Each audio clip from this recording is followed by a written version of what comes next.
નમસ્કાર દર્શક મિત્રો, જિંદગી કાફે સંવાદનો હેલ્લારો કાર્યક્રમમાં આપનું સ્વાગત છે. દર્શક મિત્રો, માણસ હજારો કરોડ લાખો વર્ષોથી આકાશ સામે જોતો આવ્યો છે અને આકાશ હજારો લાખો કરોડો રહસ્યો સંતાડીને પોતાની પાસે બેઠું છે. આ રહસ્યને જો જાણીએ ને તો જીવનના રહસ્યો પણ જાણવા મળે. આજે આપણે મળીશું એક એવા વૈજ્ઞાનિકને કે જેણે પોતાનું સમગ્ર જીવન તારાઓના અભ્યાસમાં વિતાવી દીધું. આ તારાઓ જન્મે છે કઈ રીતના, તારાઓ મૃત્યુ કઈ રીતના પામે છે અને એમાંથી જે રહસ્યો મળે છે એ કેવી રીતને આપણી આસપાસની દુનિયા અને પ્રકૃતિને સમજવામાં સહાયક થઈ શકે છે. તો આવો મળીએ આંતરરાષ્ટ્રીય ખ્યાતિ પ્રાપ્ત વૈજ્ઞાનિક ડૉક્ટર પંકજ જોશીને. ડૉક્ટર પંકજ જોશી એટલે વિજ્ઞાન ક્ષેત્રનું ઝળહળતું નામ. સુદૂર અંતરિક્ષના રહસ્યોની શોધમાં ડૉક્ટર પંકજ જોશીએ બ્લેક હોલ અને ગુરુત્વાકર્ષણ અંગે મહત્વપૂર્ણ સમજ દુનિયાને આપી છે. ભાવનગરમાં જન્મેલા ડૉક્ટર પંકજ જોશીએ સૌરાષ્ટ્ર યુનિવર્સિટીમાં અભ્યાસ કર્યો અને 1975માં ગણિત વિષય સાથે અનુસ્નાતક થયા. ગુરુત્વાકર્ષણ અને કોસ્મોલોજી વિષય પર તેમણે 1979ના વર્ષમાં ડોક્ટરેટ મેળવ્યું. 200થી વધુ રિસર્ચ પેપર અને 15થી વધુ પુસ્તકો લખનાર ડૉક્ટર જોશીનું કાર્ય વૈશ્વિક રહ્યું છે. જ્ઞાનના ઉપાસક doctor Joshi Cambridge, Harvard, New York university સહિત ખ્યાતનામ યુનિવર્સિટીઓમાં પોતાની સેવાઓ આપી ચૂક્યા છે. ભારતમાં પણ તેમણે ટાટા ઇન્સ્ટિટ્યૂટ ઓફ ફંડામેન્ટલ રિસર્ચમાં પણ તેમણે લાંબો સમય સેવાઓ આપી છે અને હાલ તેઓ ગુજરાતની ચારુસેટ યુનિવર્સિટી ખાતે પ્રોવોસ્ટ તરીકે કાર્યરત છે. 2009માં 1.5 સદી જૂના પ્રસિદ્ધ મેગેઝિન સાયન્ટિફિક અમેરિકને નેકેડ સિંગ્યુલારિટી શીર્ષક હેઠળ ડૉક્ટર પંકજ જોશીના રિસર્ચને કવર સ્ટોરી તરીકે પ્રકાશિત કરી હતી. આ ઉપરાંત 150 વર્ષના શ્રેષ્ઠ સંશોધન લેખોમાં પણ ડૉક્ટર જોશીના લેખનો સમાવેશ કર્યો હતો. ડૉક્ટર જોશીએ વિશ્વ પ્રસિદ્ધ વિજ્ઞાની સ્ટીફન હોકિંગ સાથે પણ કામ કર્યું છે તેમજ નોબેલ વિજેતા રોજર પેનરોઝ સાથે પણ પરિચય રહ્યો છે. Venu Bapu award, CV Raman lecture award, gravity research foundation દ્વારા અપાયેલ એવોર્ડ સહિત અનેક એવોર્ડથી ડૉક્ટર પંકજ જોશી સન્માનિત થયા છે. હાલમાં જ વર્લ્ડ એકેડેમી ઓફ સાયન્સ દ્વારા તેઓની ફેલો તરીકે પસંદગી કરવામાં આવી છે. ડૉક્ટર જોશી વિજ્ઞાનના પ્રચાર અને પ્રસાર માટે આજે પણ જાહેર વ્યાખ્યાનો આપે છે તેમજ ગુજરાતી ભાષામાં પુસ્તકો અને લેખો લખીને વિજ્ઞાનને લોકભોગ્ય બનાવવા પ્રયાસરત છે. તેમની શોધ આગળ જતા બ્રહ્માંડને જોવાનો આપણો દૃષ્ટિકોણ બદલી શકે તેમ છે. નમ્રતા, જ્ઞાન અને સાદગીના પર્યાય જેવા ડૉક્ટર પંકજ જોશી આજે જિંદગી કેફે સંવાદનો હેલારો કાર્યક્રમના ખાસ મહેમાન છે. ડૉક્ટર પંકજ જોશી, આપનું ખૂબ ખૂબ સ્વાગત છે દૂરદર્શનના કાર્યક્રમમાં. Thank you. મને અહીં આપના સાથે વાત કરતા આનંદ થાય છે. જી ડૉક્ટર પંકજ, આપને પૂછવાનું મન થાય કે આપનો જન્મ થયો ભાવનગરમાં, તો આ ભાવનગરનું આખું ભાવ વિશ્વ છોડીને આપ વિશ્વના ભાવો શોધવા માટે નીકળી પડ્યા, તો એની પાછળની આખી કથા શું છે? આપનું નાનપણ શું છે અને એની પાછળની પ્રેરણા શું છે? ખરેખર તો હું જો વિચાર કરું અને પાછળ જોઉં તો હું ભાવનગરમાં હતો ત્યારે જે કરતો હતો એ જ વસ્તુ હું અમેરિકા ગયો ત્યારે અથવા તો મુંબઈમાં ટાટા ઇન્સ્ટિટ્યૂટમાં હતો ત્યારે કે બીજે ક્યાંય પણ દેશ પરદેશમાં કે અહીંયા બધે હું એક જ વસ્તુ કરતો રહ્યો છું. ખરેખર તો ભાવનગરમાં હું જે કરતો હતો, જે બ્રહ્માંડની વિશે વિચારવાનું કાર્ય કે જે મેં આખી જિંદગી એ કર્યું છે, તો એ કદાચ વધારે ઇન્ટેન્સિટીથી થતું હતું. જ્યારે બહાર પ્રવૃત્તિઓનો વ્યાપ વધ્યો છે, વિદ્યાર્થીઓ સાથેનું કાર્ય છે એ વધ્યું છે, પણ ભાવનગરની અંદર એ વખતનું ભાવ વિશ્વ, તમે જે શબ્દ વાપર્યો, તો ભાવનગર એ ખરેખર મારા સમયની અંદર એવું એક અદ્ભુત વાતાવરણ હતું કે જ્યાં વિદ્યા વ્યાસંગ, આ જે શબ્દ આપણે જે વાપરીએ છીએ, તો એ વાતાવરણ ત્યાંના આખાએ તે વાતાવરણની અંદર સમગ્ર રીતે પ્રસરેલું હતું, છવાયેલું હતું અને એને કારણે જાણે કે તમે એક મૂડમાં સતત રહ્યા કરો.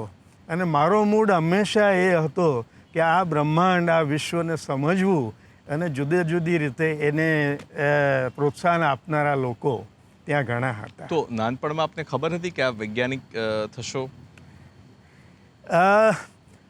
વૈજ્ઞાનિક એ શબ્દ કદાચ મેં નહીં વાપર્યો હોય અથવા તો સાંભળ્યો હોય અથવા તો કલ્પના નહીં કરી હોય, પણ મને યાદ છે કે મારા બહુ જ બાળપણના દિવસો ત્યાં પણ સવારમાં વહેલા અનાયાસે હું જાગી જતો 5-1 વાગે, અને ઘરમાં બધા સૂતા હોય અને બારણું પણ બંધ હોય, જાળીને તાળું લગાડેલું હોય આપણા જે સામાન્ય બધા નિયમો એના પ્રમાણે, પણ ત્યાં આગળ ઊભો રહી અને જાળીના પેલા સળિયાઓ કે એને પકડીને હું જે ઉગતો સૂર્ય કે ઉગતું પ્રભાત એના વિશે વિચાર કરતો અને વિચારતો કે આ બધું કેવી રીતે બને છે, આ ઘટનાઓ બધી શું થઈ રહી છે.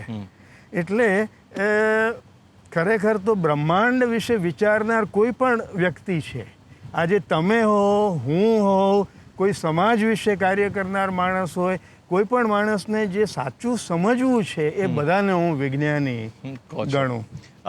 તમે સ્કૂલમાં તો એક હોશિયાર વિદ્યાર્થી હતા, પણ મને એવું જાણવા મળ્યું કે આપ જ્યારે પરીક્ષા હોય અને આગલા દિવસે કોઈ બીજા જ પુસ્તકો વાંચતા હતા. તો તમે શું વાંચતા હતા અને કેમ એવું વાંચતા હતા? તમને એવું બીક ના લાગી કે હું પરીક્ષામાં હું કદાચ પૂછાયું ને નહીં આવડે તો એમ? હા, વાત સાચી છે. હકીકત એવી છે કે ખરેખર સ્કૂલમાં તો ખરું જ, પણ ઇવન કોલેજમાં પણ પરીક્ષાને આગલા દિવસે જો મને કોઈ મેક્સ પ્લેન્કનું કે આલ્બર્ટ આઇન્સ્ટાઈનનું કોઈ આર્ટિકલ કે પુસ્તક હાથમાં આવી જાય તો એ કરવામાં, હું વાંચવામાં હું લાગી પડતો, અને પરીક્ષાની ચિંતા તો મને કોઈ દિવસ રહેતી નહીં. કારણ કે લગભગ તો એવું થયું હોય કે સાહિત્યનું જેટલું હોય, ગુજરાતી વાંચવાનું હોય, હિન્દીનું પાઠ્યપુસ્તક હોય, અંગ્રેજીનું, એ તો પરીક્ષા પતી નથી ને એ ખોલ્યા નથી ને સૌથી પહેલાં એમાં નિબંધો વાંચી જવાના, સૌથી પહેલાં વાર્તાઓ ને કવિતાઓ ને. પણ તમને ગમતું પરિણામ ના મળ્યું તો તમે રડતા પણ હો છો, એવું રડ્યા પણ હશો વિદ્યાર્થી કાળમાં, એવું પણ મને જાણવા મળ્યું એમ કે તમને આમ થઈ જાય કે મારે આ કરવું હતું ને ના થયું તો? હકીકતમાં એવું એકવાર થયેલું કે SSCમાં હું જ્યારે હતો ત્યારે મને ઘણું બધું એવું કહેવામાં આવેલું કે તારી શક્તિનો ઉપયોગ થવો જોઈએ અને બોર્ડની અંદર આપણો નંબર આવવો જોઈએ સ્કૂલનો. હવે એ બધા વિષયોની અંદર મારે સારામાં સારા માર્ક, અને હિન્દીમાં પણ મારે હંમેશા સારા માર્ક જ આવતા, પણ ગમે તે કારણે હિન્દીમાં માત્ર મને 48 માર્ક આવ્યા. હવે ત્યારે મને આઘાત લાગેલો કે આવું કેમ બની શકે, અને ત્યારે મને એકવાર રડવું આવેલું અને હું બહાર નહીં નીકળેલો. પણ એ એક શોકને કારણે કે મારી સ્કૂલનું જે અપેક્ષા હતી એ પૂરી ન કરી શક્યો, પણ એ સિવાય મારે અનાયાસે જ પહેલો બીજો નંબર રહેતા. એટલે તમે ઘણા વિદ્યાર્થીઓને ગણિત શીખવાડતા અને તમારે સાથી વિદ્યાર્થી મિત્રોને PhDના વિષયો પણ તમે આપેલા છે, તો એના વિશે, કિસ્સા વિશે બીજી કંઈક તમે કહેશો?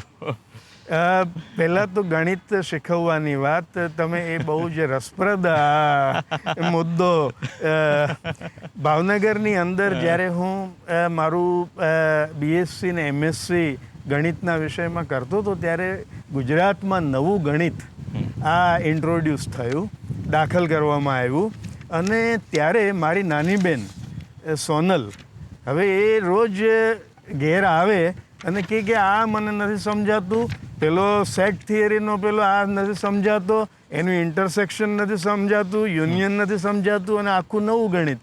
એટલે ઇવન શિક્ષકોને પણ એ બાબતની અંદર કોઈ ઓછી ગતા. ત્યારે મને થયું કે હું જે આ સોનલબેનને માટે રોજ કલાક આપું છું, તો આવા તો ઘણા બધા વિદ્યાર્થીઓ હશે કે જેમને આ જ પ્રશ્ન હશે, અને બધી શાળાઓમાં આ પ્રશ્ન હશે. ત્યારે હું ત્યાં ભાવનગરમાં શિવિયારમાં માનભાઈ ભટ્ટ, બહુ જ જાણીતા આપણા લોકસેવક, ત્યારે એમને હું મળવા ગયો. મેં કીધું કે આપ મને એક ક્લાસરૂમ અને ચોક અને ડસ્ટર આપો ને મારે છોકરાઓને ગણિત સમજાવવું છે.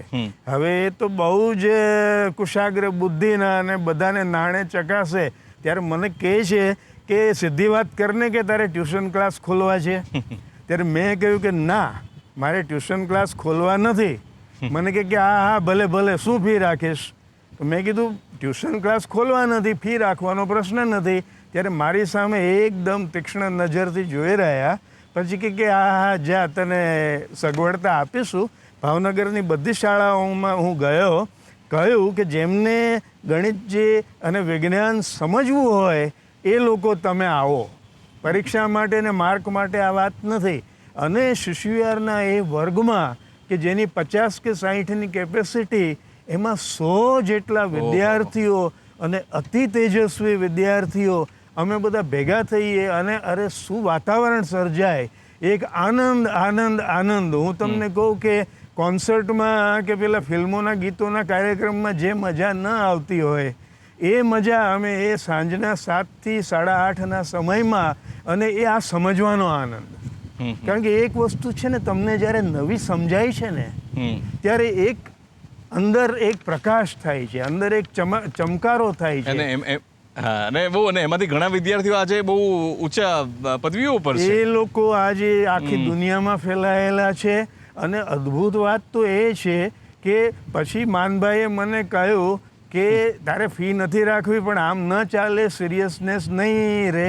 ત્યારે મેં કહ્યું, મને કે લે આ ડિપોઝિટની, અરે આ ચોપડી, ફીની ચોપડી. મેં કીધું એ તમારો આઈડિયા છે, એટલે એ કામ તમારે કરવાનું. એટલે પછી એમણે ડિપોઝિટ લીધી, પણ એ ડિપોઝિટ પછી પાછી આપવાને બદલે અમે બહુ જ ઉત્તમ પુસ્તકો વિદ્યાર્થીઓને ભેટ આપ્યા. અને એ પુસ્તકો આ બધા જે ટોપ લેવલ ઉપર પહોંચેલા છે એમણે સાચવીને રાખ્યા છે. શું વાત છે. તો આવું જ કંઈક આપના ભૂતકાળમાંથી એક દસ્તાવેજ અમારા હાથમાં લાગ્યો છે. આપણા જીવનના બહુ અગત્યનો એક દસ્તાવેજ એ હું તમને આપવા માંગુ છું. આ જરાક જોઈને મને કહો કે તમને શું યાદ આવે છે.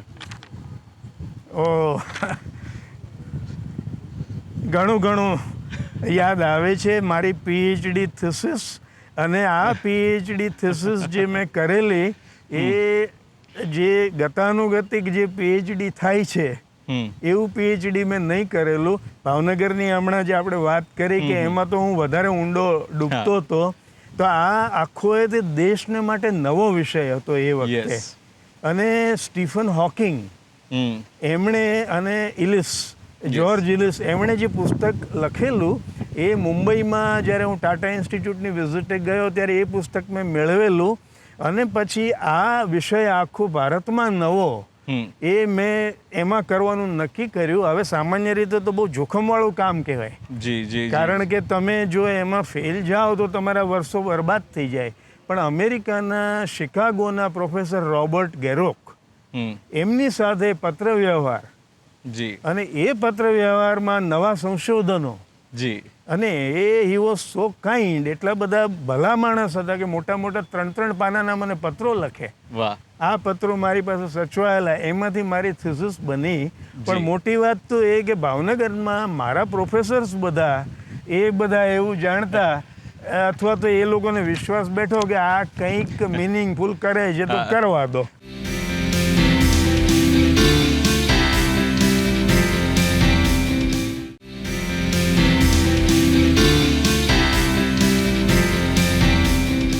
તો દર્શકો, આ એમનું જે થીસિસ છે એ થીસિસનું જે ફ્રન્ટ પેજ છે એ ટાઇટલ પેજ એ છે ને એ ટાઈપરાઇટર ઉપર ટાઈપ થયેલું છે. 5 ચેપ્ટર અંદર હતા. અને જો એનો સાર તમે જો કહી શકો, study of the causality principle in general relativity, જે આઇન્સ્ટાઈનનો જે સિદ્ધાંત હતો, તો શું તમારા થીસિસમાં ફલિત અથવા તો હાઇપોથેસિસ આવેલી? એમાં મૂળ વાત એ છે ઉત્સવ કે બ્રહ્માંડમાં જે કોઈ ઘટના છે, કોઝાલિટી એટલે કાર્ય અને કારણ. જે કાર્ય કંઈ પણ દેખાય છે તો એની પાછળ કંઈક કારણ છે. તો આ કાર્ય અને કારણનો સિદ્ધાંત એ આઇન્સ્ટાઈનના સાપેક્ષવાદમાં એક બહુ મોટો ભાગ ભજવે છે. પણ મહત્ત્વની વાત એ કે ફિલોસોફીથી આગળ જઈ અને આખું એનું ગણિતીય ફોર્મ્યુલેશન એ સાપેક્ષવાદના સિદ્ધાંતમાં છે. હવે આ વસ્તુ છે એ પ્રોફેસર રોજર પેનરોસ, અને જેમને હમણાં નોબેલ પ્રાઇઝ મળ્યું, એમણે, અને સ્ટીફન હોકિંગે, અને રોબર્ટ ગેરોક અમેરિકાના, એમણે આ ઇનિશિએટ કરેલું. અને ભારતમાં મેં એ શરૂ કર્યું. પણ આ કોઝ અને ઇફેક્ટના સિદ્ધાંતની બ્રહ્માંડના રહસ્યોને ખોલવામાં કેવી અસર થાય એ બધી વાત આ થીસિસમાં કરવામાં અને આખું જીવન પછી તમારું એ દિશામાં આખું આગળ વધ્યું. ડૉક્ટર પંકજ જોશી, આપને પૂછવા માંગીશ કે આપ સ્ટીફન હોકિંગ સાથે પણ આપણે ઘણું કામ કર્યું એમ, હા. તો સ્ટીફન હોકિંગ સાથેનો મેળાપ આપનો કેમનો રહ્યો અને એ વર્ષોની યાદગીરી આપની પાસે કેવી છે? એક મારા જીવનનું એ અદ્ભુત ચેપ્ટર છે કે ભાવનગરમાં મેં PhD પૂરું કર્યું અને તરત જ મને જયંત નાર્લીકર સાહેબે કહ્યું કે જેવું તારું થીસિસ સબમિટ થાય એટલે તું ટાટા ઇન્સ્ટિટ્યૂટ ઓફ ફંડામેન્ટલ રિસર્ચમાં આવી જજે. ત્યાં મેં કામ કર્યું અને મને 3 આંતરરાષ્ટ્રીય ફેલોશિપ્સ મળી. હવે એનું કારણ જ એ કે આ મારી થીસિસ આખા નોવેલ ઇસ્યુ ઉપર હતી. બરાબર. નહીં તો એ જમાનામાં પણ એ પ્રકારની ફેલોશિપ્સ મળવી એ બહુ જ અઘરી વાત હતી. પણ એમાં એક ફેલોશિપ આપનાર એ પ્રોફેસર સ્ટીફન હોકિંગ. બરાબર. હવે એમનો પત્ર મને મળ્યો ત્યાં સુધીમાં મેં અમેરિકાની ફેલોશિપ સ્વીકારી લીધેલી. હું અમેરિકા ગયો પણ હોકિંગ સાહેબ એવું કહ્યું કે વળતી વખતે તું થોડા મહિના મારા સાથે રહેતો જજે અને ગાળતો જજે. એટલે હું વળતી વખતે કેમ્બ્રિજમાં આવ્યો અને એ સમયે હોકિંગ પેરેલાઇઝડ જ હતા. ખુરશીમાં જ હંમેશા રાત ને દિવસ, રાત્રે એમને સુડાવતા હશે જે હોય તે, પણ એ ખુરશીમાં જ. અને એમને અમે કેમ્બ્રિજની કેમ નદી છે, રિવર કેમ, એટલે એ કેમ નદીને કિનારે ચાલતા ચાલતા પ્રોફેસર હોકિંગ, એમના વિદ્યાર્થીઓ અને હું અમે બધા જઈએ અને પછી જે લંચ અવર હોય એ 1.5 કલાક જેવું ચાલે. એક નાના બાળકને જમાડતા હોય એ રીતે એમને પેલું બાંધી એપ્રન ને એ બધું, અને એમનો એક વિદ્યાર્થી જમાડતો જાય. પણ એ લંચ કરતાં વધુ તો જ્ઞાન વિજ્ઞાન અને એનો સંવાદ, એટલે એ આખું મોટી સેશન થઈ જતી.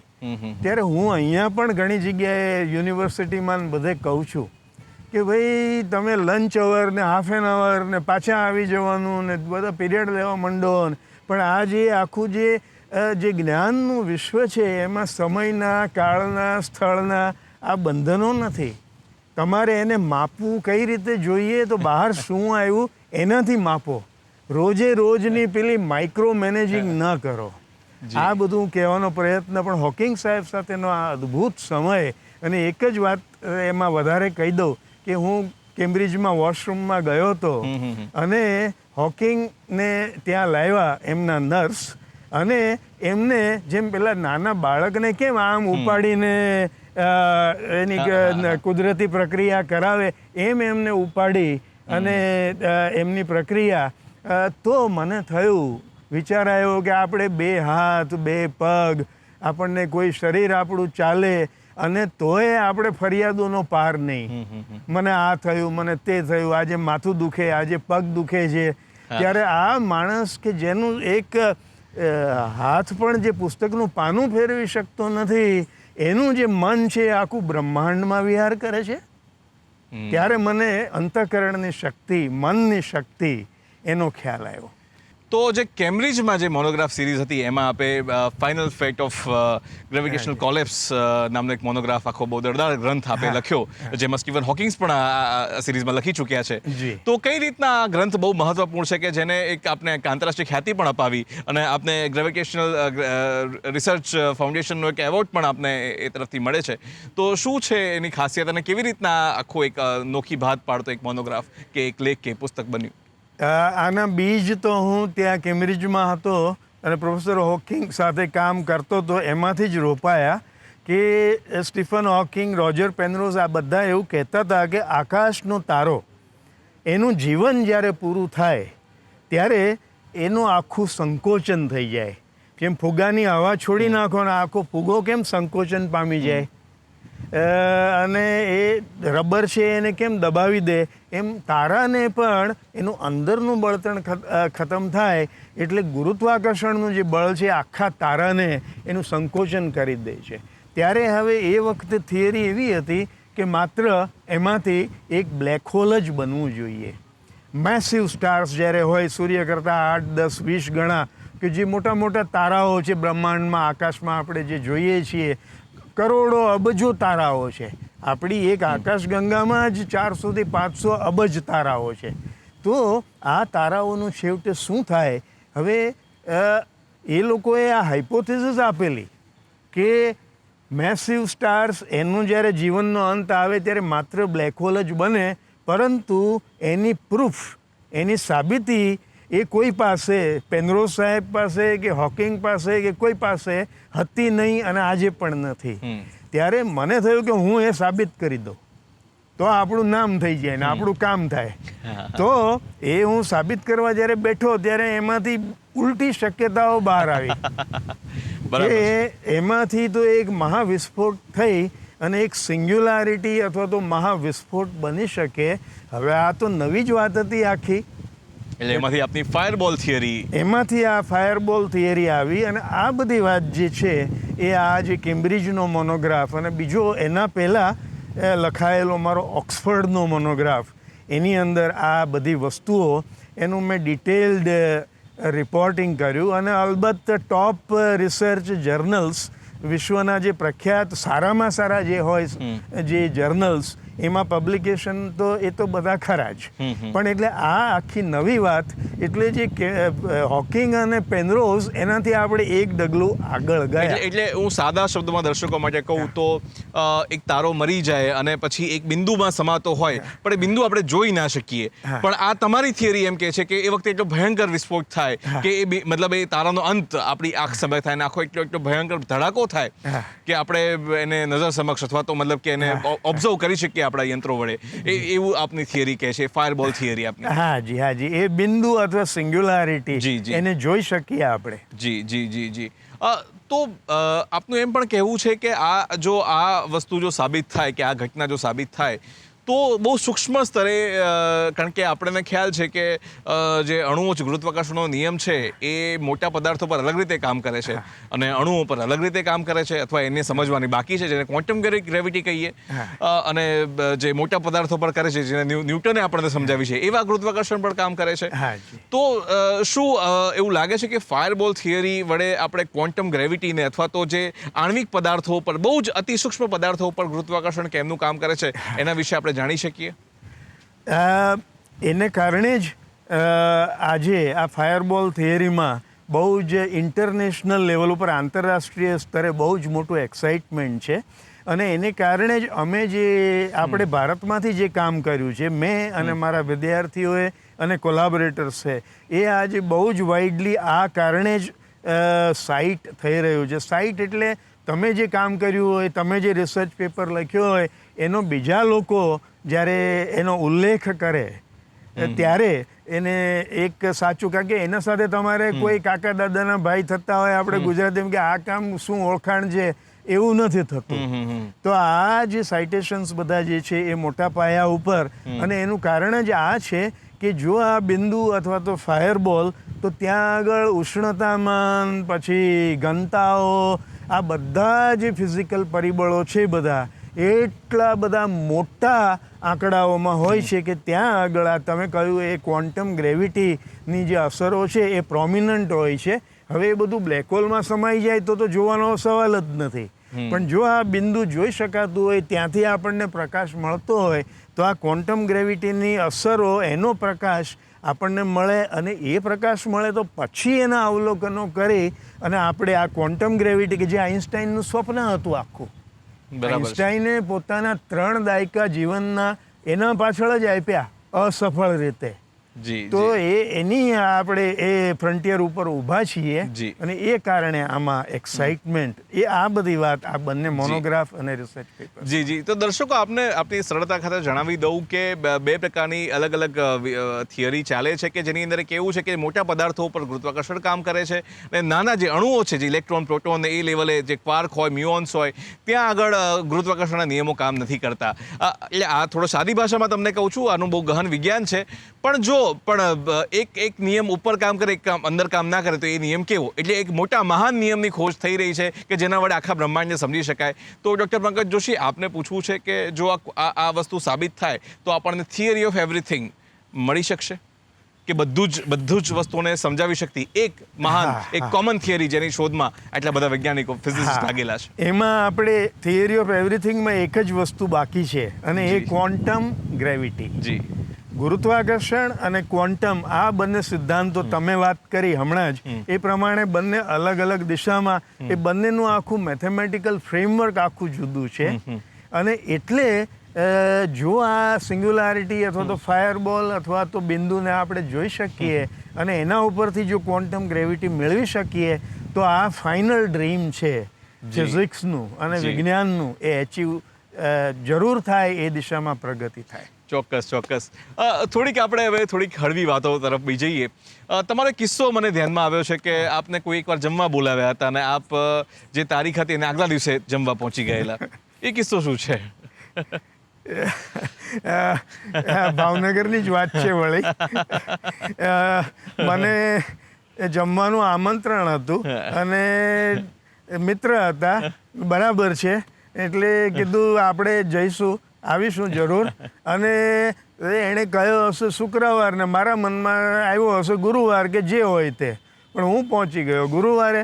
અને આ તો બધા મિત્રો હતા એટલે હું જઈને વાતો કરવા માંડ્યો અને એ લોકોએ વાત કરવા માંડ્યા મારા સાથે અને બધા વાતો કરે ને હવે કેટલી બધી વાર થઈને મેં કીધું હવે આ જમવાનું તો બધા વાતો કરે ને બધા કોઈ ઊભું થાય નહીં.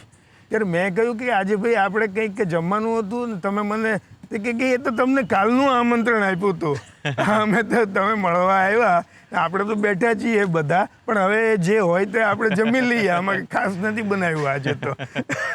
પણ એટલે આવું બધું આનો સહજ આનંદ હોય છે. પછી આપણે એક મિત્ર છે ભાવનગરમાં, ડૉક્ટર આપણે અરુણભાઈ જોશી, જેમનું ગણિત બહુ સારું, પણ એક વાતમાં ગણિત ખોટું પડ્યું, જેની આપ હંમેશા વાત કરતા હો છો, તો એ કિસ્સો કયો છે?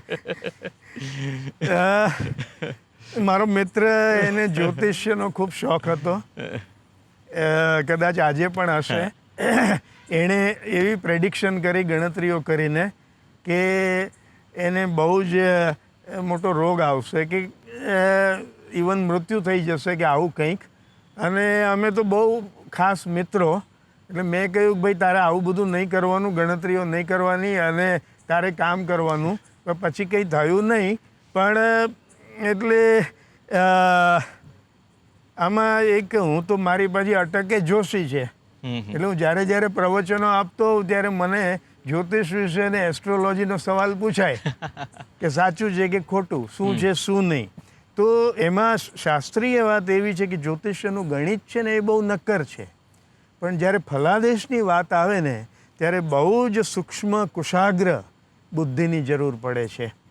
અને એ જો ન હોય તો ફલાદેશની અંદર જો તમારું મન શુદ્ધ ન હોય, અંતઃકરણ શુદ્ધ ન હોય, તો ફલાદેશની અંદર ખોટા પરિણામો આવવાની બહુ સંભાવના રહે છે. અને ખાસ કરીને કોમર્શિયલી જ્યારે આ બધું થતું હોય ત્યારે તો બહુ જ, એટલે હું અવારનવાર એ કહેતો હોઉં છું કે આ બધા ઉપર વિશ્વાસ રાખવાને બદલે આપણા યોગ વાસિષ્ઠ મહારામાયણમાં રામે જ્યારે વસિષ્ઠને એ પ્રશ્ન પૂછેલો કે પ્રારબ્ધ અને પુરુષાર્થ બેમાં શું મોટું, ત્યારે વસિષ્ઠએ કહેલું કે પ્રારબ્ધ જેવું છે નથી એવું નથી, પણ પુરુષાર્થ ઉપર જ ધ્યાન આપવાનું છે. તમારે તમારું કર્મ કરવાનું છે. અને જો તમે પ્રબળ કર્મ કરશો, તમે જો ઉત્તમ કર્મ કરશો, તમારી જો ક્રિયા છે એ ખૂબ તીવ્ર હશે, ગહન હશે, તો એ પ્રારબ્ધ પણ ભૂસાઈ જશે. જ્યારે પેલી બાજુએ તમે જાઓ એટલે તરત તમે ડાઉન થઈ જાઓ, તમે એક નબળી મનોદશામાં આવી જાઓ ને એ જુદી ગતિ થઈ જાય. અને આપણા સમાજમાં આ દૂર કરવાની બહુ આવશ્યકતા છે, કારણ કે thousands of man hours are wasted. Doctor Pankaj Joshi સાથેનો રસપ્રદ સંવાદનો ભાગ 2 આપ આવતા સપ્તાહે નિહાળી શકશો. જોતા રહો જિંદગી કાફે, સંવાદનો હેલારો, માત્ર ડીડી ગિરનાર પર.